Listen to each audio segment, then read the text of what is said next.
back. Welcome back.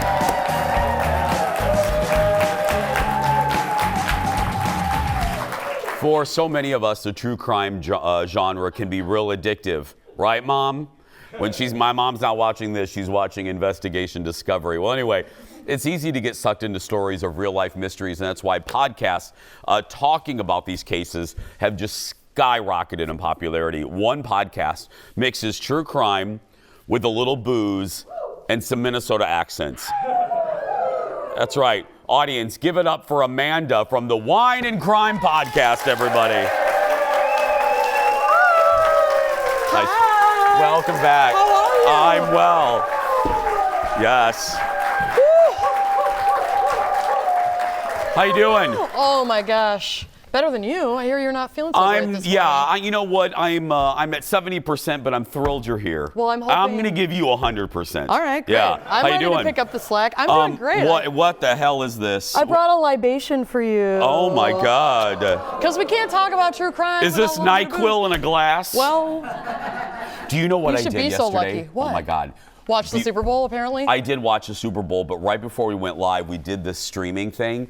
Right before we went live, hand to God, you know what I did? I took NyQuil instead of DayQuil. Oh, no. Yeah, so I was half asleep with the guest in my house. But anyway, I'm wide awake for you. Listen, I love it. And you kicked them out right after halftime. I so did. You got Get a out. great Get out of the night's house. sleep. No, I brought a little cocktail for you. Okay, what is this? Okay, so this is super fun because actually it's going to be featured as part of an event we're doing on Sunday. It's Valentine's week. Yeah. We got to celebrate Galentine's Day. Yeah. So Lucy and I are hosting a Galentine's Day brunch with our friends at Rectangle Pizza. Yeah. They're over in Lynn Lake in Minneapolis. Their food So good. is so good. If you're not watching from Minneapolis, You're just allowed come to go. visit us. Yeah, you can come. You're Yeah. still allowed to go. Yeah. But they have put together this amazing cocktail that is made up of Thai basil infused vodka, Okay. lime juice, and strawberry simple syrup, and it's just the cutest. Well, cheers to little that. Galentine's Cheers to that. moment. Well, okay. Oh my God, that's so good. Let's talk about some scorned lovers. Listen. Yeah. Listen. Okay, so I have a couple of ladies in mind that I have actually discussed on the show before. Yeah. One, I think she combines a couple of things that I actually brought for you in a little gift. Okay. So I brought you this little gift bag. Oh my God. Okay. You know, got to get your flowers, Yeah. obviously, for Valentine's Day. But Okay. there's also some chocolates, some candies. There's not a human head in here, There's is there? not a human head, but there is a romance novel in there, a trashy romance novel. He loves me. He loves me not. We never know. Okay. And the woman that I'm going to talk to you about today was also into creative writing, and it might have been her downfall. Because what did she do? What? So this lady, Nancy, she's married to this great guy. He's a chef. His name is Daniel. And this is like the dream man. Like she said in an interview that she doesn't remember exactly when the moment she fell in love, but she knew she wanted to marry him when she was in the bathtub and invited him to join her in the bath. And he said, "Hold on, I'm making hors d'oeuvres," to bring her in the bathtub. That's a man. That's a man right there. Yeah. So I would have fallen in love too. My husband does the same thing for me. Yeah. But I don't invite him to join me because my bath time is for me. Exactly. But so he brings the hors d'oeuvres. They're super in love. He's like the great chef in Oregon. He teaches at the Oregon Culinary Institute. And he goes in for class one day, and then students arrive, and he is in one of the test kitchens, dead.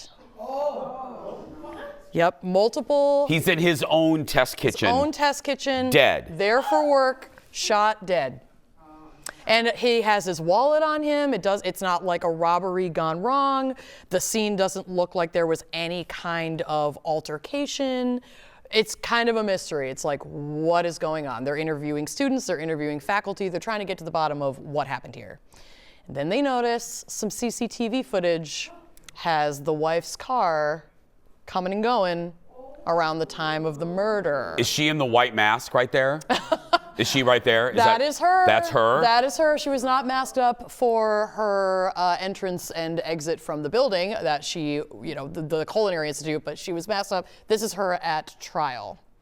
So she was interviewed. She gave kind of a loose alibi, but essentially admitted to life insurance policies that had recently been taken out on her husband. She had admitted to a recent purchase of a 9mm handgun, which did match, though they didn't have the weapon, that did match the ballistics of, the weapon that would have been used in this murder. Yeah. And they found some interesting publications of hers on the internet, including one, so this took place in 2018. She had published an essay online in 2011 that literally was called How to Murder Your Husband.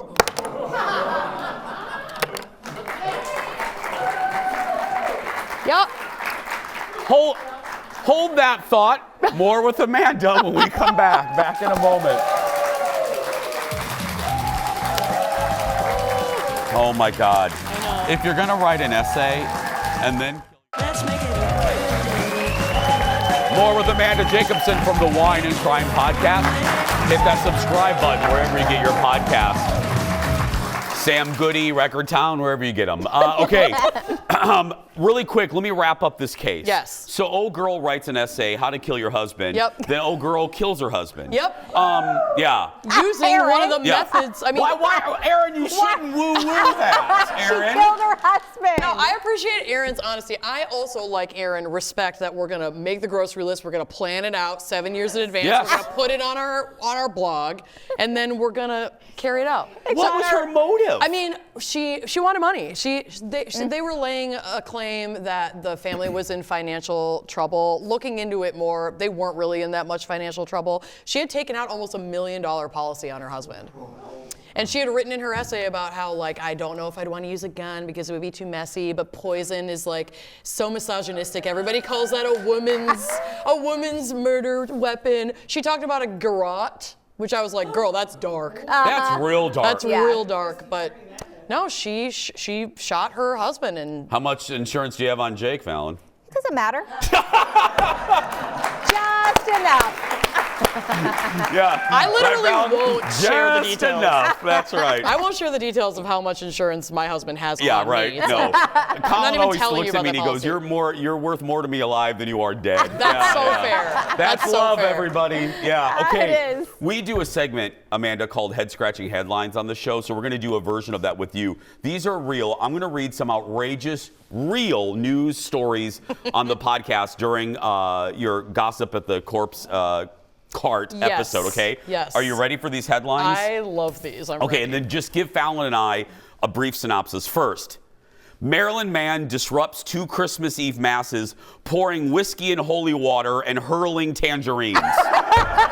I don't think there's a whole lot more I need to add to that. No, we can move on, Amanda. The holidays are hard. The holidays are hard. It's very visual as well. Very And he did visual. 2 different churches, and in one church he also threw onions.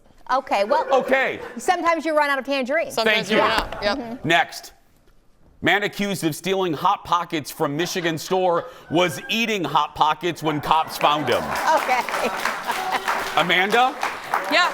So he tell us about Jeff Orcutt. When were you Classic last Jeff. in Michigan? Tell us about executive producer Jeff. So the last time executive producer Jeff was in Michigan, he robbed a dollar store with a gun. Naughty Jeff. And when they were like, hey, you should go, he left with his loot of Hot Pockets. And then they called the police, who showed up to apprehend Jeff while he was eating his freshly microwaved Hot Pockets.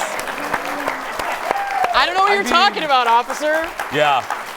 I got to get through these quick because we are not going to do the second to last one. Oh, Here we it's the go. best. Third, man caught smuggling 320 tarantulas and 110 centipedes out of Peru by strapping them to his body. Yes. Fortunately, they were in containers, but the containers were janky at best, like little bags, some purses, some Tupperware with like holes poked in it, covered in tarantulas, ants, Yeah, scorpions, like all of these rare insects that go well in the animal trade. Why not pull back a little bit? Just do a handful at once. Well, That's and right. He got caught by TSA because he was so lumpy that they were like, bro. Sir. Okay. Sir, your lumps. What Okay. is going on here? We've saved the best for last. Audience, hold on to your wigs and keys. Here we go. Blind bisexual goose Yes. stuck in love triangle with 2 swans dies aged 50. 50. 40, yeah. What? Yeah, he fell in love. Bisexual geese? He fell in love with a swan named Henrietta that everyone thought was a female swan, and yet they weren't having any babies. And then a third bird entered the arena. The villa. And this was a lady swan. Turns out Henrietta was actually a boy swan. Henrietta and the new bird started having babies. No. But the goose, the blind goose, was like, well, this is a throuple now. And together they sired like 70 baby geese swans and raised them in a little polycule. They're so woke. I love it. Yes. I know. Give it up for Amanda, everybody. Listen to new episodes of Wine and Crime wherever you get your podcasts. Hit that subscribe button. And if you're watching us locally, as Amanda said, Wine and Crime has a Galentine's Day brunch event coming up this weekend at Rectangle Pizza here in Minneapolis. Head to wineandcrimepodcast.com. We'll be right back. Cheers. Oh, no, that made me feel better. Bisexual geese, come on.